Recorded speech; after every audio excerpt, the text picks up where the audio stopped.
ओम शम शनिश्चराय नमः। राधे राधे मेरे प्यारे भाइयों बहनों माताओं व बंधुओं, संस्कार की बातें चैनल में आपका स्वागत है। बंधुओं, आज शनिवार के दिन मैं आपको सुना रही हूँ शनि देव की कथा। बंधुओं, हर मनुष्य को हर शनिवार के दिन शनि देव की कथा को अवश्य सुनना चाहिए।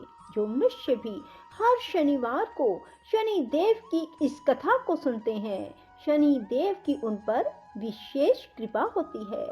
शनि ग्रह संबंधित दोष समाप्त हो जाते हैं। जो मनुष्य भी शनिवार के दिन शनि देव की इस कथा को सुनते हैं और साथ ही पीपल में कच्ची लस्सी चढ़ाते हैं और थोड़े से काले तिल चढ़ाते हैं।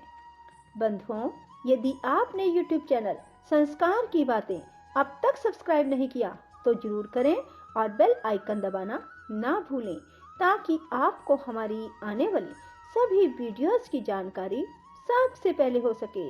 बोलो शनिदेव महाराज की जय हो। एक समय सूर्य, चंद्रमा, मंगल, बुध, बृहस्पति, शुक्र, शनि, राहु और केतु, इन नव ग्रहों में विवाद हो गया कि हम में सबसे बड़ा कौन है।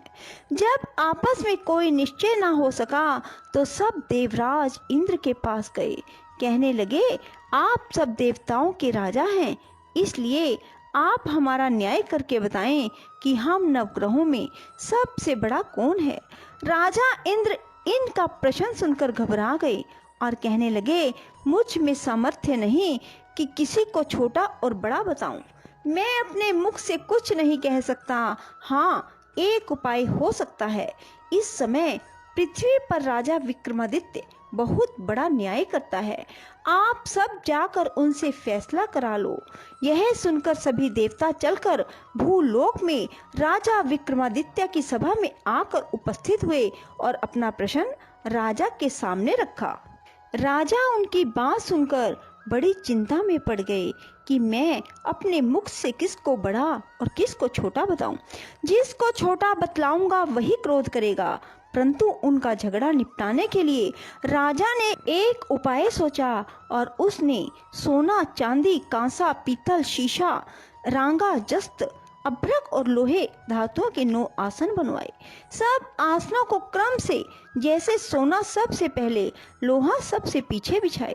इसके पश्चात राजा ने सब ग्रहों से कहा, आप सब अपने अपने आसनों पर बैठ जाएं। जिसका आसन सबसे आगे वह सबसे बड़ा, जिसका आसन सबसे पीछे वह सबसे छोटा जाने। क्योंकि लोहा सबसे पीछे था, वह शनिदेव का आसन था, इसलिए शनिदेव ने समझ लिया कि राजा ने मुझे सबसे छोटा बना दिया। इस पर शनि को क्रोध आया और उसने कहा कि राजा, तू मेरे पराक्रम को नहीं जानता। सूर्य एक राशि पर 1 महीना, चंद्रमा 2.25 दिन और मंगल 1.5 महीना, बृहस्पति 13 महीने, बुध और शुक्र 1 महीना, राहु और केतु दोनों उल्टे चलते हुए केवल 18 महीने रहते हैं। परंतु मैं एक राशि पर 2.5 और 7.5 साल तक रहता हूँ। बड़े बड़े देवताओं को भी मैंने भीषण दुख दिया है। राम जी को 7.5 आई तो वनवास हो गया। रावण को आई तो राम और लक्ष्मण ने सेना लेकर लंका पर चढ़ाई कर दी। रावण के कुल का नाश कर दिया। हे राजा, अब तुम सावधान रहना। राजा कहने लगे, जो भाग्य में होगा देखा जाएगा।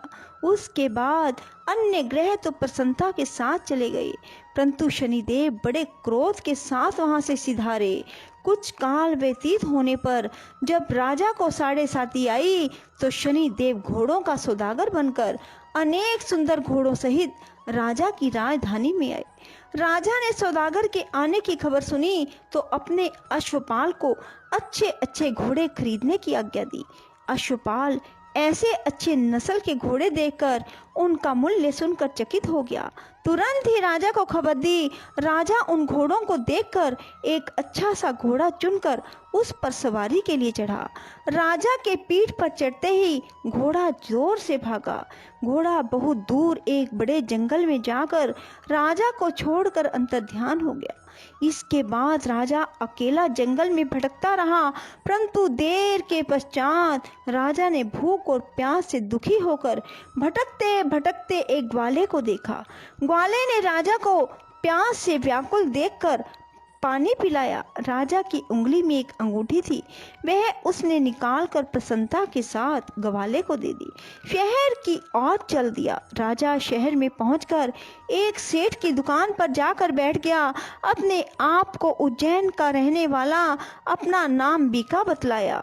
सेठ ने उसको कुलीन मनुष्य समझकर जल पिलाया। भाग्यवश उस दिन सेठ की दुकान पर बिक्री बहुत बढ़ गई। सेठ उसको भाग्यवान पुरुष समझकर भोजन कराने के लिए अपने साथ ले गया। भोजन करते समय राजा ने एक आश्चर्य की बात देखी कि खूंटी पर हार लटक रहा है और वह खूंटी हार को निगल रही है। सेठ को कमरे में हार ना मिला तो उसने यही निश्चय किया कि सिवाय बीका के और कोई कमरे में नहीं आया। अवश्य ही उसी ने हार चोरी किया है। 5-7 आदमी इकट्ठे होकर उसको फौजदार के पास ले गए। फौजदार ने उसको राजा के सामने उपस्थित कर दिया और कहा, ये आदमी तो भला प्रतीत होता है, चोर नहीं मालूम होता, परंतु सेठ का कहना है कि इसके सिवाय कोई घर में आया ही नहीं। अवश्य ही इसने चोरी की है। तब राजा ने आज्ञा दी कि इसके हाथ पैर काटकर चौरंगिया किया जाए। राजा की आज्ञा का तुरंत पालन किया गया। बीका के हाथ पैर काट दिए गए। कुछ काल के बाद एक तेली उसको अपने घर ले गया। बीका कोलू पर बैठा हुआ अपनी जुबान से बैल हाँकता रहा। कुछ वर्षों में शनि की दशा समाप्त हो गई। एक रात को वह वर्षा ऋतु के समय मल्हार राग गाने लगा। उसका गाना सुनकर उस शहर के राजा की कन्या उस राग पर मोहित हो गई और दासी को खबर लाने के लिए भेजा कि शहर में कौन गा रहा है। दासी सारे शहर में फिरती फिरती क्या देखती है कि एक तेली के घर में चुरंगिया राग गा रहा है। दासी ने महल में आकर राजकुमारी को सब वृतांत सुना दिया। बस उसी क्षण राजकुमारी ने यह प्रण कर लिया, चाहे कुछ हो मुझे इस चौरंगिया के साथ विवाह करना है। माता ने कहा, पगली यह क्या बात कह रही है? तुझको किसी देश के बड़े राजा के साथ परनाया जाएगा। कन्या कहने लगी, माता जी मैं अपना प्रण कभी नहीं तोड़ूंगी। माता ने चिंतित होकर यह बात राजा को बताई। जब महाराज ने भी आकर समझाया, मैं अभी देश देशांतर में अपने दूत भेजकर सुयोग्य रूपवान बड़े से बड़े गुणी राजकुमार के साथ तुम्हारा विवाह करूंगा। ऐसी बात तुमको कभी नहीं विचारनी चाहिए। कन्या ने कहा, पिताजी मैं अपने प्राण त्याग दूंगी, परंतु दूसरे से विवाह नहीं करूंगी। इतना सुनकर राजा ने क्रोध से कहा, यदि तेरे भाग्य में ऐसा ही लिखा है तो जैसी तेरी इच्छा हो वैसा ही कर। राजा ने तेली को बुलाकर कहा, तेरे घर में जो चुरंगिया है उसके साथ मैं अपनी कन्या का विवाह करना चाहता हूँ। अपने घर जाकर विवाह की तैयारी करो। राजा ने उसी समय राजकुमारी का विवाह चुरंगिया विक्रमादित्य के साथ कर दिया। रात्रि को शनिदेव ने विक्रमादित्य को सौंप दिया, राजा देखो मुझको छोटा बतलाकर तुमने दुख उठाए। राजा ने क्षमा मांगी। शनिदेव ने प्रसन्न होकर विक्रमादित्य को हाथ पैर दिए। तब राजा ने कहा, महाराज मेरी एक प्रार्थना स्वीकार करें, जैसा दुख आपने मुझे दिया किसी को भी ना देना। शनिदेव ने कहा, तुम्हारी यह प्रार्थना स्वीकार है। जो मनुष्य मेरी कथा सुनेगा या कहेगा उसको मेरी दशा में कभी किसी प्रकार का दुख नहीं होगा। जो नित्य ही मेरा ध्यान करेगा और चींटियों को आटा डालेगा उसके सब मनोरथ पूर्ण होंगे। इतना कहकर शनिदेव अपने धाम को चले गए। राजकुमारी की आंख खुली। उसने पति के हाथ पांव देखे तो बड़ा आश्चर्य हुआ।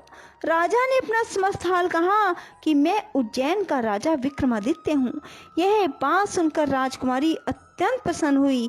प्रातः काल राजकुमारी से उसकी सखियों ने पूछा तो उसने अपने पति का समस्त वृतांत कह सुनाया।